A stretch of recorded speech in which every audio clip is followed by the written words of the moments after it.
Coach Matt Duffy of the Willoughby South Rebels. A lot of excitement around this team. I know they're itching to make up for last year. Tell me about the motivation this team's got right now. Well, you know, it starts with your senior class, and I think we've got a great group of kids. They've worked extremely hard since they were ninth graders. They've been in the weight room for 3.5 years now, and like you said, they want to be successful, and they're doing everything they can for that to happen, and they're setting a great example for our young kids. You talk about veterans coming back. Obviously, Justin at quarterback, Rico, and you got linemen. I mean, does it really just start with getting it and putting the points on the board? Yeah, you know what? I mean, it has for us for a long time, and obviously we want to play great defense. But you need people to play defense and people to play offense, and we think we're closer than we've been in the last couple of years in terms of having some kids that can play both sides of the ball.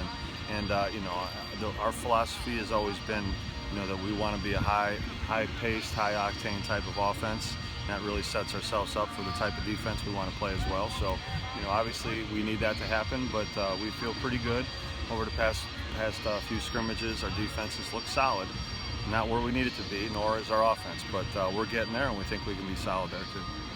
You've got a marquee player out here in Rico Small. We're going to Eastern Michigan. What does he bring to the table, not just his productivity, but making others around him better? Yeah, he really has taken that leadership role this year, and he's really making other guys better, not only as a wideout, but in the secondary. He's really playing hard, practicing hard, and he wants to do that. And that's, as he's grown up, he wants to be more of a two-way guy, and so hopefully we can get him to draw a lot of attention.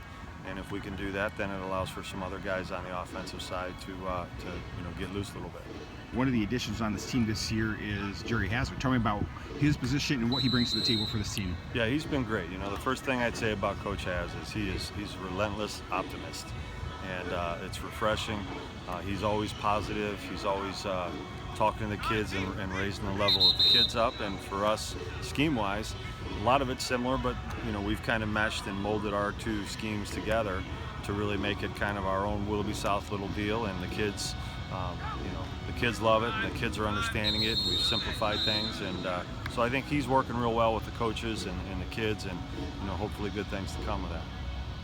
What has to happen for this team to get back into the winning mode and getting back into championship contention? Well, I think the biggest thing is just, for them to play to their potential, and for us as coaches to put them in the best situations to win. Don't overload them with too much. Let them run, let them play, let them have fun. Right now, that's kind of been our whole deal is, football is tough enough if you make it tougher than it needs to be. So they got to have fun, and I think probably number one is just believing in themselves once we start to get to that point, because nothing's going to be easy. With our first three and then our conference, there's no easy game on the schedule. So they're just going to have to be tough when it's time to be tough. Right now they're working hard and they're being tough, but you never know until Friday night happens and it becomes a grind, and that's where we're going to really need them to step up to the next level to win some ball games.